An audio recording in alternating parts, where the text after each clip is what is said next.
This is Hidden Killers with Tony Brueski. Here now, Tony Brueski. There is something deeply unsettling about this case. Yeah, I think we're all feeling it. Not just the fact that a 9-year-old girl has vanished.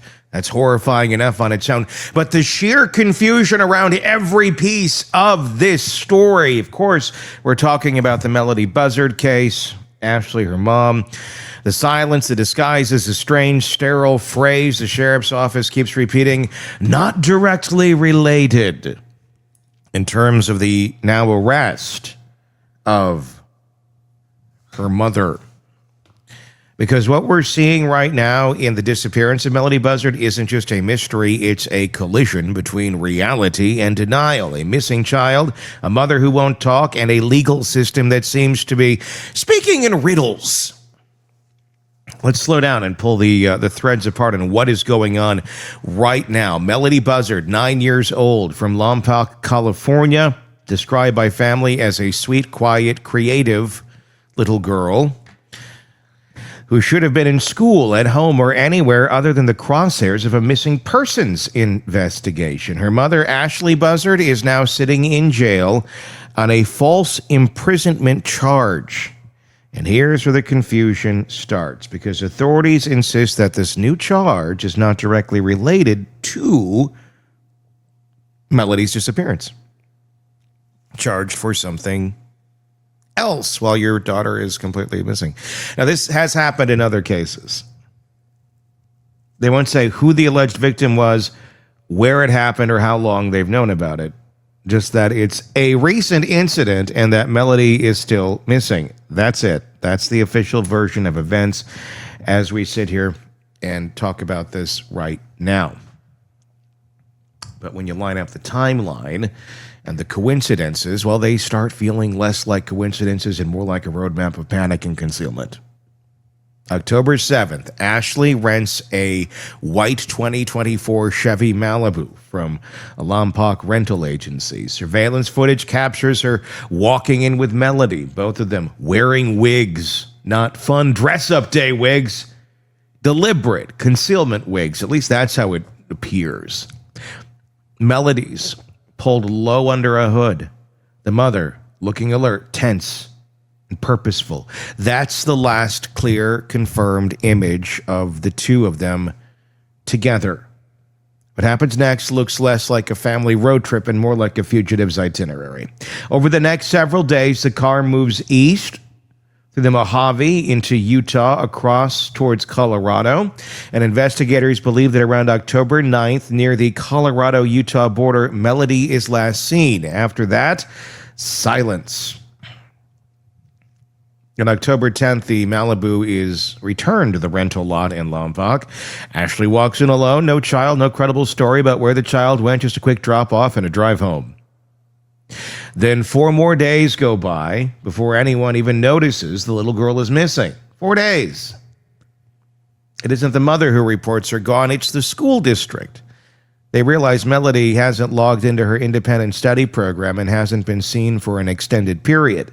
That's what triggers the welfare check. Then, when deputies arrive, Melodee is gone. The mother's there. She isn't cooperating. She won't give answers. And the investigation begins. This is the part where, I guess in my mind as a parent who doesn't disappear my children or unalive them, in my mind, if this were to happen to me, like for whatever reason, I'm just completely denying and not saying anything about where my kid is, and they're not showing up to school and they come check on me, I would think this is the point that you get arrested. I was wrong. You don't. They just go, that's strange. And then they leave you alone for at least a month. It took a little bit more than a month for this woman to actually be arrested. Think of all the things you could do in a month if you're that type of a human being and you're trying to hide something. But that's how long it... And they didn't even arrest her on those charges. On the charges that are relating to her disappearance. So this alone is all very heartbreaking, but when we find out about the wigs, the plate swap, the deliberate disguise, the car that traveled across multiple states and came back with its original California plates reattached after briefly spotting a New York one, it's not weird. The whole thing seems premeditation, not accident, not confusion, not a spur-of-the-moment decision. It kind of feels like this was planned. And now a month later, we've got a mother under arrest. False imprisonment is the charge. Bail set at $100,000, and the sheriff's office saying it's unrelated. So false imprisonment. Let's talk about what that actually means in real-world investigative language, because it sounds like, she locked somebody up against their will. I mean, to a certain extent, yes. Unrelated doesn't mean irrelevant. It means we can't connect the publicity or connect it publicly yet, I guess would be the better way to say it. It means investigators are running two tracks, one labeled missing child, the other new felony.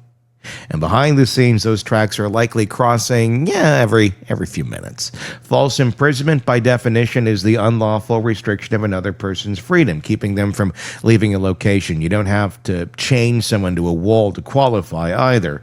It can mean just locking a door, blocking a path, using intimidation, threatening harm if they move. It's about control.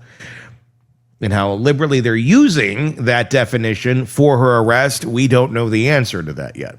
So when the same person being investigated for the disappearance of a child is suddenly arrested for allegedly preventing someone else from leaving a place against their will, that's not just a random footnote. That's a behavioral pattern. That's a control dynamic on full display. Now, could it truly be separate? Sure. But timing is kind of everything here. The sheriff's office says this was a recent incident. I mean, that is vague, but it tells us it wasn't from years ago. What happened after Melodee disappeared? That raises big questions. Who was the victim? A friend, a relative, a stranger, another child? If investigators believe there was zero overlap, they could have handled it quietly. They didn't. They made it public. And this tells me that the arrest isn't just procedural. It is tactical. It gives them leverage. They can question her in custody, execute new warrants, seize new evidence, restrict travel, search devices, and keep her on the radar. It's the good thing to do. In other words, it's pressure. Pressure on a woman who may hold the only real answers about where her daughter actually is. So let's zoom out for a second. What we have right now is a mother who's allegedly gone dark. She isn't talking. Her actions show an intent to conceal. Disguises, fake plates, secrecy, isolation, allegedly. She has a documented history of limiting Melodee's contact with other family members, and now she's accused of controlling someone else's freedom entirely. You don't need an FBI profiler to see the through line. From a behavioral standpoint, it's about isolation. Every move screams, control the environment, control the narrative. It's the same pattern investigators often see in cases where parents cut children off from the outside world. Look at the Daybells. The danger isn't just what happens in that isolation, it's what nobody else sees. The arrest gives investigators something new, too. Probable cause to search deeper. Maybe a chance to look through electronic records that could reveal where the car stopped, who she contacted, or what she deleted. Maybe a chance to give testimony from the alleged, or get testimony from the alleged victim of the new case that sheds light on the mindset of Mom. What was she doing? What she said about Melodee, what she feared, if anything. It gives the public a chance to re-engage, because each time there's a headline like this, it jolts people awake again. Someone who saw that car, that plate, that child, they might finally realize, hey, this kind of matters.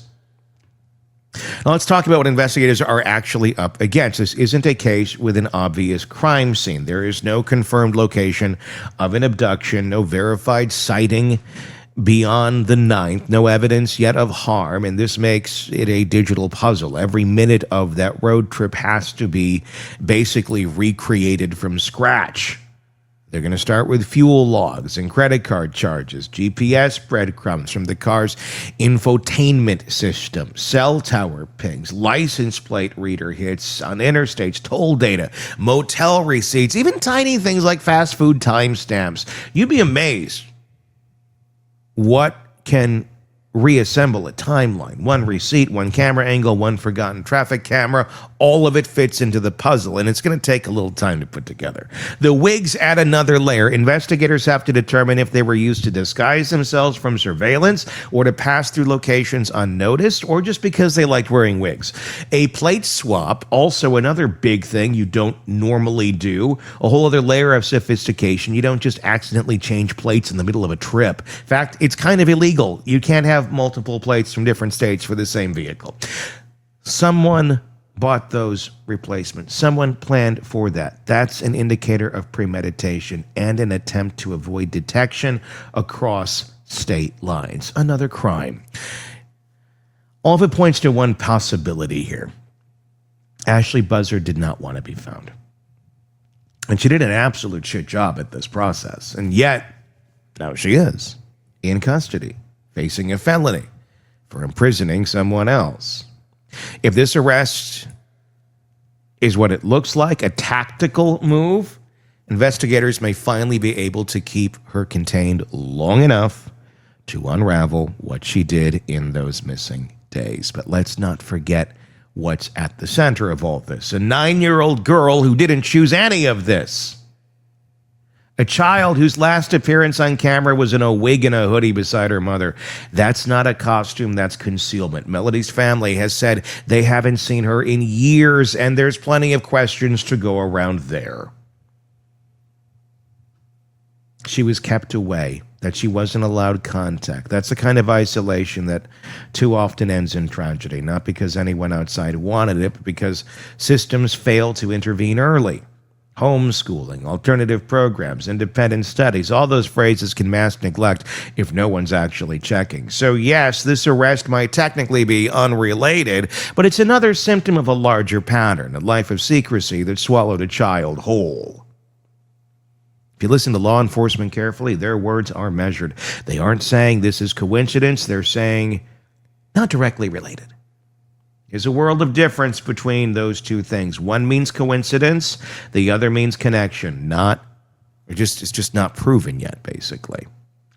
And this is where the public comes in. Every time a case like this drags into week 5, week 6 of public attention, it starts to fade. That's when critical evidence gets missed. Someone along that California to Colorado route may still have dash cam footage, a hotel registry entry, a security clip showing that Malibu with 2 people inside, maybe one with only one.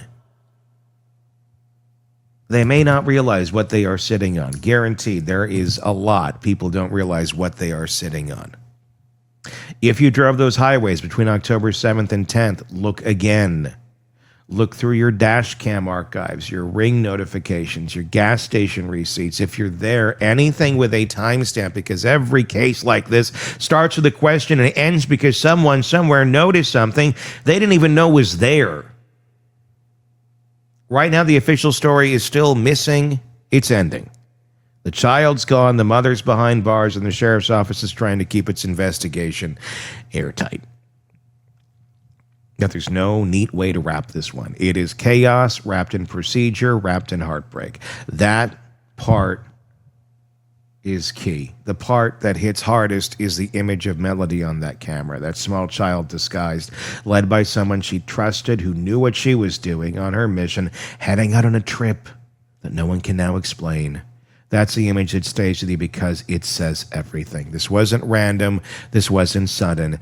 This was deliberate. So where does that leave us? So it leaves us with one woman facing charges that maybe the threat investigators used to pull the whole thing apart, with the law enforcement team quietly combing through hours of digital evidence, and with the community, maybe a country, trying to understand how a 9-year-old can vanish off the map at the age of total surveillance.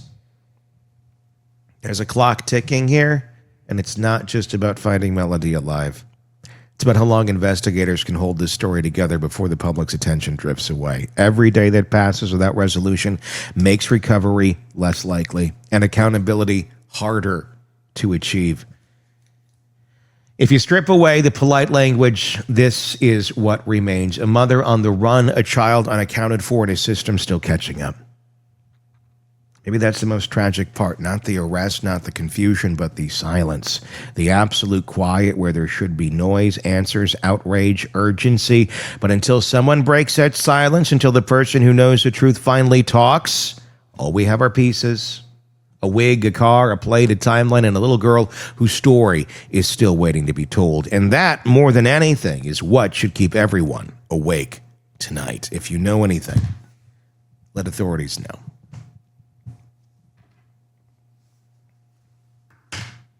What are your thoughts? What do you think happened? Now that they finally got her arrested on unrelated charges. Again, they're doing what they can. For whatever reason, they could not arrest her on the charges of her daughter being missing. That's a whole other conversation. That's the system working as directed, because it's not working well. It needs fixing. That you can't arrest somebody when they're blatantly for a month saying, I'm not going to cooperate with you. I know my child's missing, but you can't do anything to me. That is how our system currently works legally. That's why they needed to find a way in to arrest her. That's why we have the charges we now do. Opens up the door, gets them behind the gate into that broken brain of Ashlee Buzzard.